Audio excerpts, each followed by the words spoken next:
Dovolite kot prvo, da pozdravim vas, pa seveda vse vaše poslušalke in poslušalce. Započina ministra Mramorja, če se gleda globalno, je relativno dobra. S tem, da je potrebno pa povedati, da je tudi državo, ko jo je prevzela sedanja vlada, prevzela v relativno boljši kondiciji, kot je bila vlada Boruta Pahorja leta 2008 ali pa kasneje vlada Alenke Bratušek.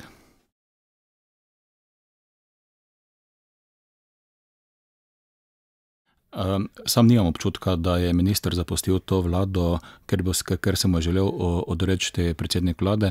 Sam celo mislim, da je bil minister ena najbolj trdnih osnov ali temeljev vladanja predsednika vlade, tako da verjetno razlog nekaj drugega.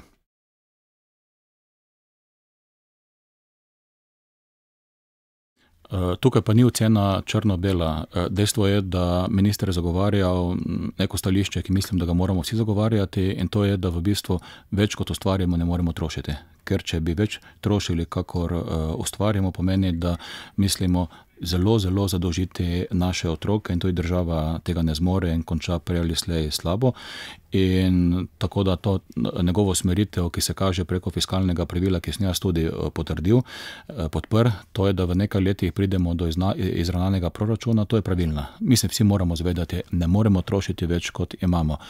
Kot drugo pa včasih bi si želel, da bi pa bil večji poudarek na rasti. Torej, država najlažje svoje finance uredi, če je zelo velika gospodarska rast, saj potem v bistvu preko rasti domačega proizvoda in s tem bistveno večjih prilivov državni proračun lažje reševati nekatere stare težave, kot recimo je proračunski deficit ali pa državni dolg. Tako da, ko bo prišel novi finančni minister, jaz v tem trenutku ne vem, koga bo predlagal predsednik vlade, si želim, da je bil nekdo, ki bi dajal poudarek na rasti.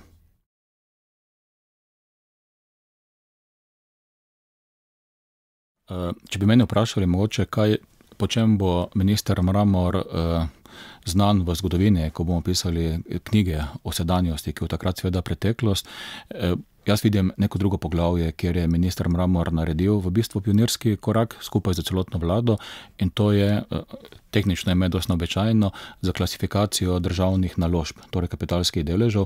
Kaj to po domače pomeni? Mi smo prvič v zgodovini samostojne države povedali, imamo državno premoženje, en del državnega premoženja vidimo kot takšnega, ker bomo dolgoročno lastniki, in to premoženje nam mora dati učinek. Mi zahtevamo, da nam da pričakovan dobiček, saj potem bo prišlo ne samo v državni proračun 100 milijonov evrov dobička, kar prihaja v tem trenutku, ampak mogoče 400 ali 500 milijonov evrov dobička.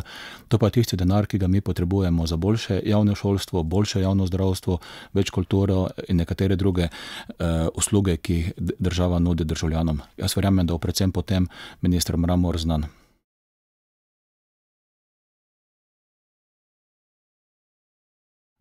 To je napaka, saj tudi če pogledamo, komu je bila prodana Adria Airways pa nekatere druge družbe.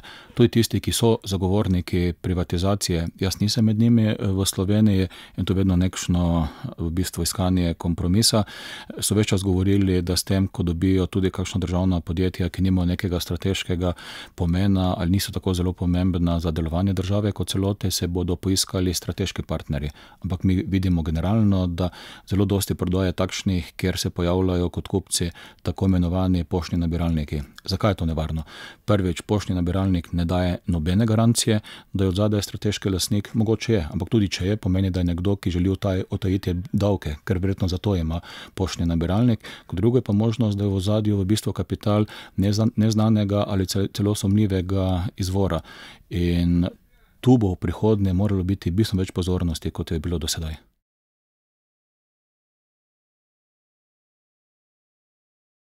Ja, to bi moral biti izključujoč faktor. Poglejte, vsaka država ima zelo jasen interes, da v bistvu se davki plačujejo. Vse davki se ne plačujejo, da potem ta denar izgine v brezno, ampak zato, da država financira državne oziroma javne usluge, javno šolstvo, javno zdravstvo in tako naprej. In če mi v Sloveniji želimo, in mi želimo seveda, da kdorkoli je posameznik ali gospodarska družba tudi plačuje davke, mi potem ne moremo iskati kupce našega premoženja, ki že navzven preko kaselcev povedo, da pa je v njihovi krvi, da bi pa davke skušali utajiti ali pa davčno optimirati.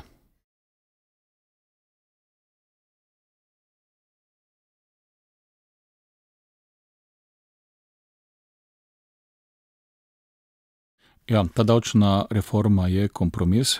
Predlog, ki smo ga Socialni demokrati pripravili, je bil delno drugačen. Mi smo bistveno bolj posegli v tako imenovani srednji razred. Recimo ta davčna reforma srednji razred skoraj da izpusti. Posegli pa smo zato, ker ga je potrebno ponovno spostaviti.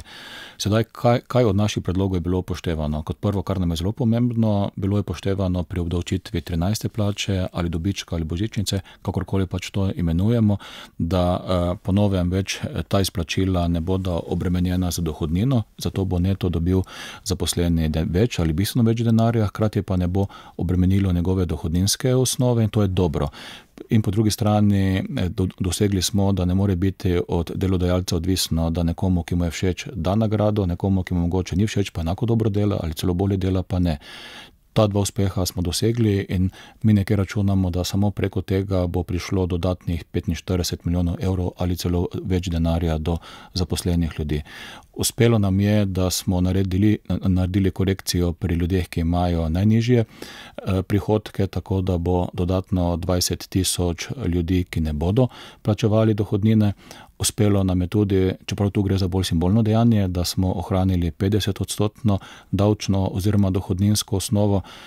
Po to osnovo mogoče to bo poslušalkam in poslušalcem zanimivo, je približno 4 tisoč ljudi v naši državi.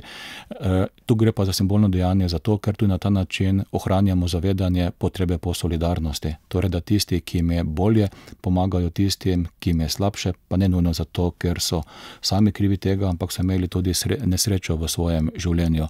Poseglo se je, to pa je bila v bistvu velika želja odhajajočega oziroma ministra, ki je odšel tudi v nekatere profile, ki so za strani gospodarstva, ki je izvozno usmerjeno, bili zahtevani, da se tam naredi zmanjšanje. Dohodninsko lestvico pa mi želeli seveda, da se spusti v celotni ravnini nižje in tisto, kar smo spogajali in smo se na koaliciji dogovorili, da prvemu koraku, ki bo narejen letos, sledi naslednji korak, ki je pa še bistveno bolj fokusiran na srednji razred. Ob tem pa se je potrebno nekaj zavedati, da vse, kar naredimo na dohodninski lestvici, tako da zmanjšamo razliko med bruto in neto plačo, torej da ljudje dobijo več denarja, kar mora biti cilj, pomeni, da ta denar moramo nekje zagotoviti.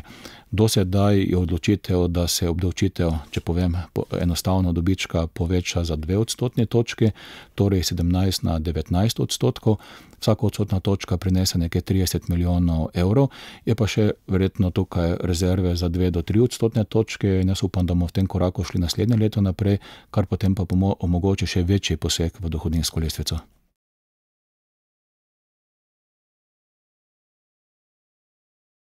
Ja, tudi tu bo varovalni mehanizem v zakonu. Zakon bi naj bil v naslednjih tednih tudi potrjen na vladi in potem gre v obravnavo in sprejemanje ali dopolnjevanje v državni zbor.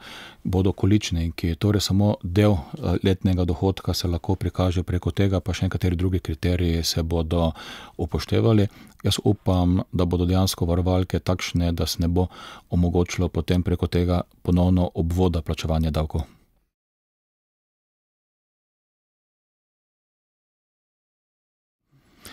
Zdaj meni je tudi žal, da odstopa državni sekretar Dragonja, zato ker je v tej vladi bil eden najboljših operativcev in je ponovno pogosto bil tisti, ki so ga ministri ali pa vlada pošiljali po kostam v žerjavico. Torej stvari, o katerih on ni odločal, je potem bil nekaj zadolžen, da jih javno opravičuje in argumentira. To je bilo mogoče celo zelo nefer ravnanje do gospode Dragonje, ki ga kot človeka, pa strokovnjaka in tudi operativca cenim.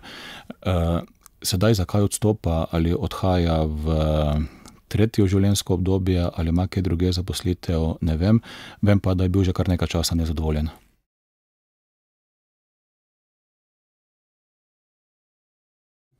Ja, in je tudi prav. Delavci Luke tudi mi podpiramo.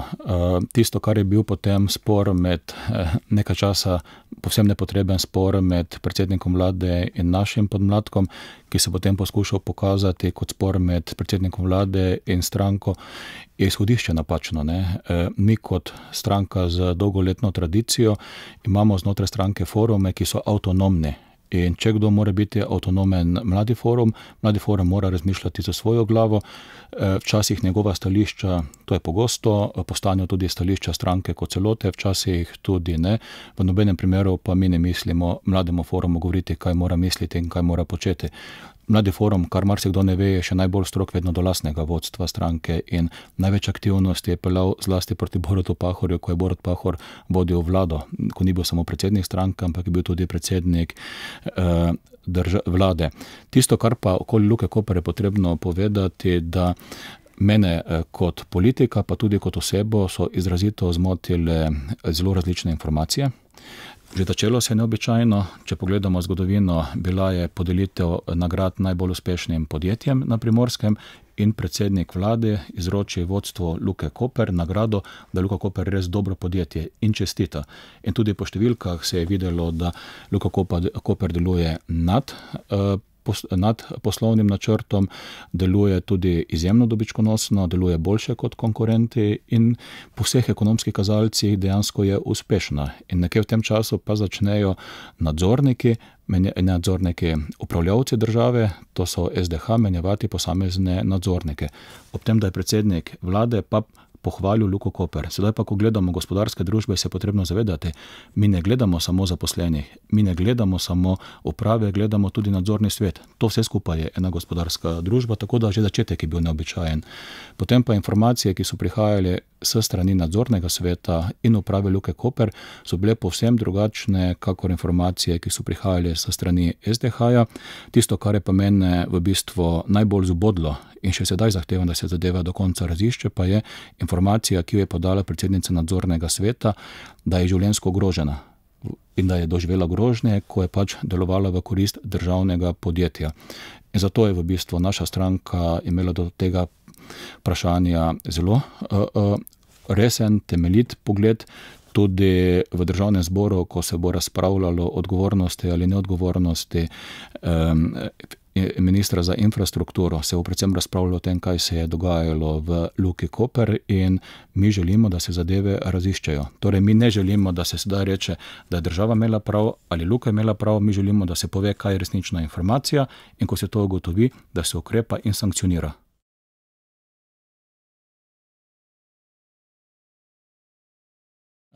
Sedaj državni sekretar je odstopil je, se je opravičil. Tisto, kar pa sem jaz povedal, pa še vedno vztrajam, ne. Uspel sem državnega sekretarja opazovati sedaj, pa tudi pri tem, ko je bil minister. Gospod Metod Dragonja je človek, ki združuje nekaj, kar je v Sloveniji zelo redko. Ima mnogo praktičnih izkušenj, ima tudi mnogo pozitivnih zgodb za sabo, ima izkušnje tudi znotraj vlade, namreč vladne procedure so specifične, jih je potrebno spoznati in ima velika teoretična znanja. In tisto, kar sem jaz opažal kot član te vlade, je, da se državnega sekretarja pogosto pošilja, da gasi ognje tam, ker odločitve ni sam sprejemal.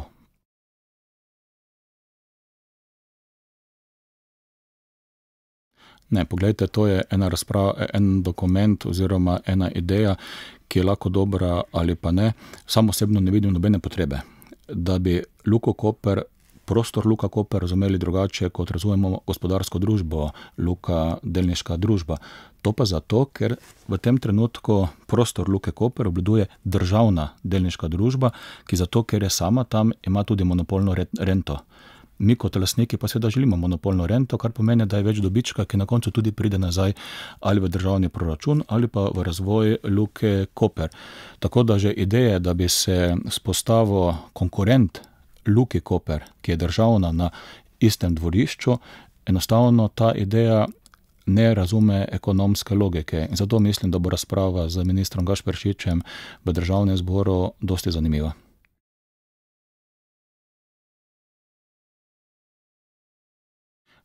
Generalno velja, da lahko živimo samo s tem, kar imamo, to pa ne pomeni, da ne smemo investirati, ne. Vse investicije same po sebi pokažejo, da imajo večji donos kot sposojen denar in potem še vedno živimo s tem, kar imamo. Verjetno bi bilo bolj smiselno, da razumemo drugi tir podobno kot Slovenske avtoceste, v katere smo vložili več kot 4 milijone evrov, da ga razumemo ne samo kot pomoč Luki Koper, ker to ni pomoč Luki Koper, to je v bistvu neke vrste prometna žila za celotno Slovenijo, zlasti pa za Primorsko, in da najdemo kombinacijo denarja, ki je vezana na slovenski javni denar. Tukaj je minister Mramor že sam ponudil 200 milijonov evrov. Jasno je, da del denarja mora prispevati tudi tisti, ki ima največ koristi, to je Luka Koper.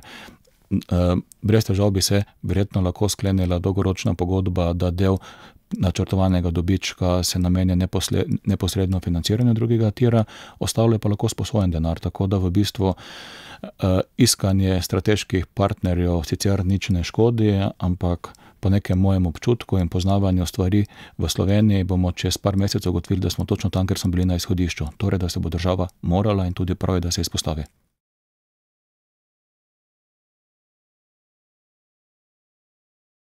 Ne, tukaj je minister Mramor zelo hitro pristal, da država vloži prvih 200 milijonov.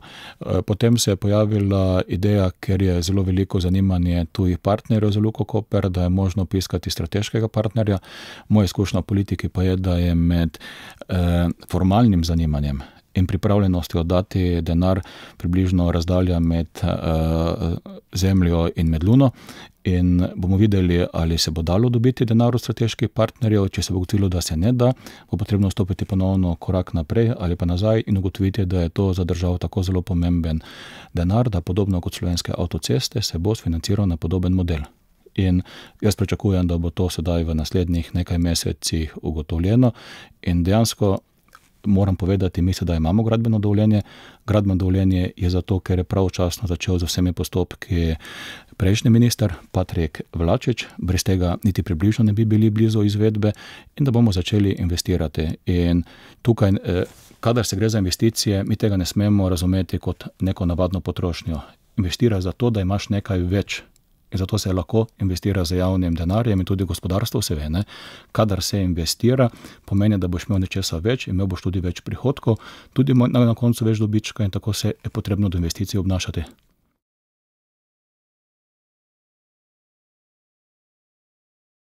Teh ostrih izjav bivšega ministra sam osebno nikoli nisem razumel, v vsakem primeru tudi to niso bile izjave v imenu vlade, ker vlada se ni do tega opredeljevala, pa ne bi imela tako ostrega stališča. Ob tem pa je potrebno poudariti, ne, pogosto se reče, Grki so si sami krivi za stanje, v katerem so, in da v bistvu, da kar naprej želijo dodaten denar iz Evropske unije. Ampak v osnovi, to, kar so Grki počeli, je Evropska unija vedela. V Grčijo je zlasti dosti denarja bilo financirano za strani nemških in francoskih bank. In operacija, ki se je izvajala, ni imela nobene povezave z reševanjem težke situacije ljudi v Grčiji ali pa države, ki sliši na ime Helenska republika Grčija, ampak je ta operacija v začetku imela zelo jasen namen in tako je bila tudi izpeljana, da se je reševalo nemške in francoske banke. In to je potrebno videti. In zato tudi v bistvu, namesto da bi bila kombinacija v bistvu finančne pomoči zlasti pa razvojnega plana, je učinek slab. In je zanimivo, da Evropska unija kot neka skupna tvorba 28, kasneje 27 držav, ki bi prva mogla spoznati, da so koraki napačni, je spoznala zadnja. Celo Mednarodni finančni fond, ki je znan kot zelo ortodoksna inštitucija, ne, silni pristaš tržnega gospodarstva, je bistveno pred Evropsko unijo spoznal, da je reševanje Grčije bilo napačno in da je državo to reševanje dodatno grozilo. To je pa tudi razlog, zakaj je zelo prav, da se Slovenija iz te nevarnosti, v kateri smo bili nekaj časa, da pridemo pod protektorat trojke, da se je iz te nevarnosti umaknila. Zato, ker reševanje po principu trojke je v bistvu za državo izjemno nevarno.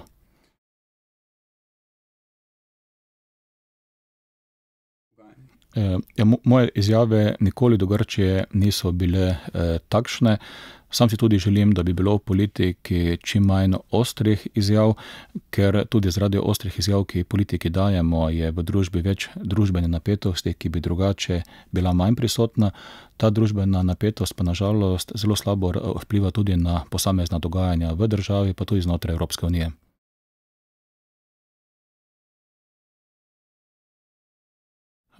Nam je bilo na nek način bolj preko medijev, kakor preko koalicije povedano, da bo to septembra. Seveda si sam želim, da bi ministrica ali minister prišel čim prej, to pa zato, ker v vsaki vladi, pa ali je to napisano ali pa ne, ima finančni minister drugačen status kot drugi ministri. Finančni minister je tisti, ki ima vsebinsko pravico veta do vladnih odločitev, saj on je skrbnik proračuna in če pove za posamezno odločitev, nimamo denarja, potem takšna odločitev pač ne mora biti sprejeta, tako da želim si, da je bilo to čim prej.